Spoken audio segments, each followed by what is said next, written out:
And a good Wednesday to you. Brent Rooker smacked a 3-run home run and a 4-run third inning as the Athletics beat the Mariners 6-1 last night in Sacramento. Seattle starter Logan Evans would eventually surrender 2 homers on the night as he saw his record fall to 4-4 on the season. From the stretch, 1-2 again, breaking ball, hammered to left. That ball's got a chance, and that ball is gone.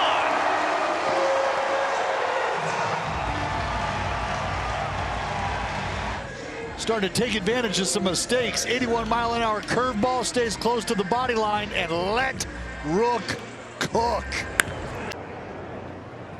1-2, lifted to left center field. Rodriguez on the run. That'll go all the way to the wall. Langolier scores on Duhart trades places. It's a 4-0 game. I understand it's different. But there goes Randy. The throw, the tag, and he's safe. Randy Arozarena with his 5th consecutive 2020 season. What a feat.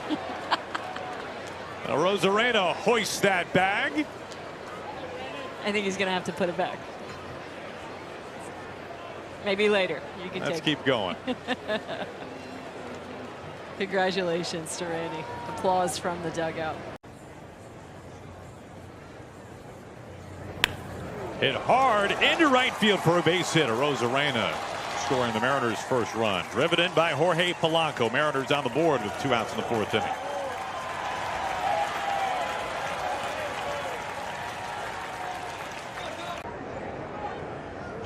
Breaking ball lifted to deep left field. Arozarena will turn and watch it fly out of the ballpark. Shea gets his 18th and makes it a 5-1 Athletics lead. Just been a matter of a few mistakes for the upright-hander, and this is another breaking ball that gets belted.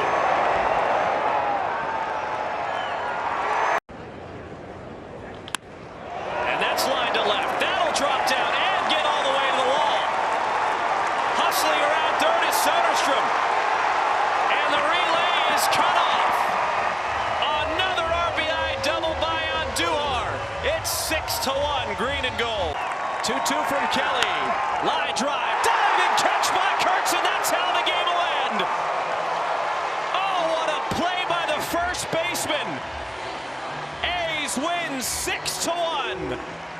Manager Dan Wilson says the Mariners missed a lot of opportunities in the loss. We did create a lot of traffic. We had runners on. We were having some good at-bats. We took some walks. We had some singles.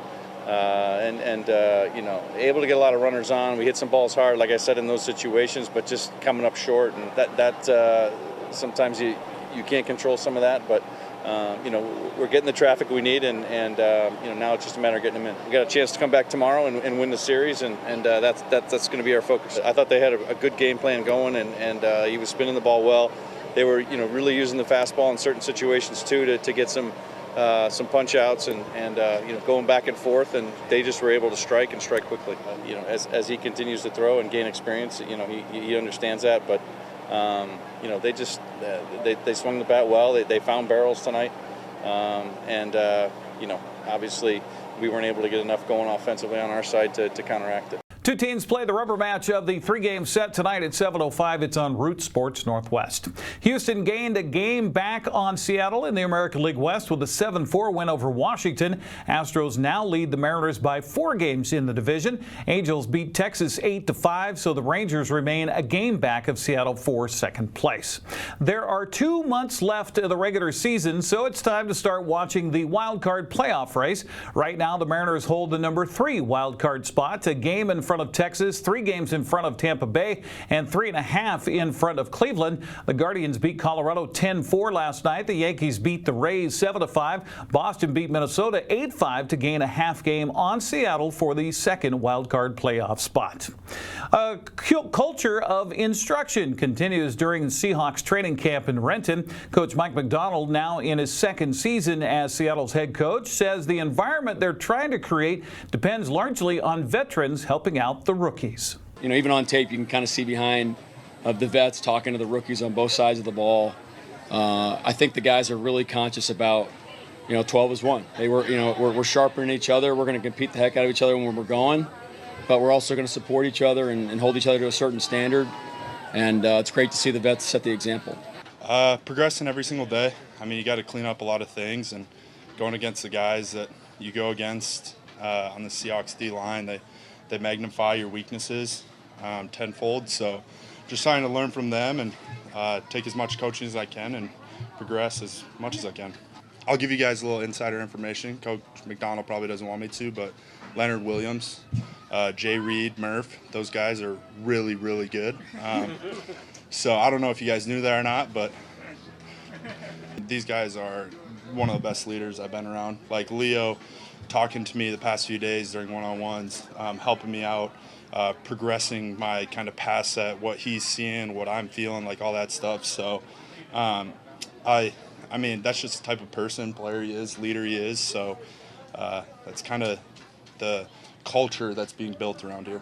I mean, I've been lucky to have some really good vets and mentors in my kind of career that just, kind of changed everything for me. And so I'm trying to be that for him, just trying to be a resource for him. Any question he can ask. I know Spoon is trying to be that for him, as well as the other guys in the secondary. Because, like I said, we need him. Like, it's not a thing of he's a rookie, we're going to, be on him a ton. Like, we're going to be on him, but it's all in the effort to just help him get better and just be the best player he can be. I don't know. That's what's special about this room. It's not just like talk. It's everyone, we might get a little chippy in the room, inside the room, behind closed doors. But when we're out here, we have each other's backs and we just want everybody to succeed. Seattle's first preseason game is a week from Thursday at Lumen Field against the Las Vegas Raiders. Seahawks will host Kansas City Chiefs on Friday, August 15th. Then they'll conclude the preseason on Saturday, August 23rd in Green Bay against the Packers. Wenatchee's ninth inning comeback bid fell just short in Port Angeles last night as the AppleSox dropped a 2-1 decision to the lefties. Trailing 1-0 in the top of the ninth inning, make that 2-0 in the top of the ninth. Wenatchee loaded the bases with 2 outs and scored 1 run on a hit batsman following a pitching change, the second of the inning. AppleSox Adam Haight flew out to left field as Port Angeles held on for the victory. Wenatchee left 9 runners on the base paths in the game, missed opportunities at Civic Field. Two teams played the rubber match of that 3-game set tonight at 6:35. You can listen for Jackson Dodd on the call on Sunny FM radio. Victoria extended its lead in the WCL North Division second half standings over Wenatchee with a 9-3 win over Kamloops last night. Edmonton kept pace with a 5-1 win over Nanaimo. Kelowna beat Bellingham 5-2. In the South, Portland edged Bend 3-2. Corvallis walloped Walla Walla 11-2. Yakima Valley gave up a 4-run lead in the ninth before walking it off against Springfield in the bottom of the ninth, 18-17. Marion Barries beat Cowlitz 8-2, and Ridgefield edged Northwest Star Nighthawks 5-4. Victoria's lead is a game over Edmonton in the second half standings. Wenatchee is 4.5 games back. Wenatchee's magic number to clinch a playoff spot is 5. Kamloops has 8 games remaining, while the AppleSox have 7. Any combination of 5 either wins by Wenatchee or losses by the North Paws could clinch a wildcard playoff spot for the Sox. If the two teams tie in the overall record, Kamloops holds the tiebreaker advantage over Wenatchee in the head-to-head matchups. That's Check of Sports News. I'm Eric Granstrom. Have a happy Wednesday.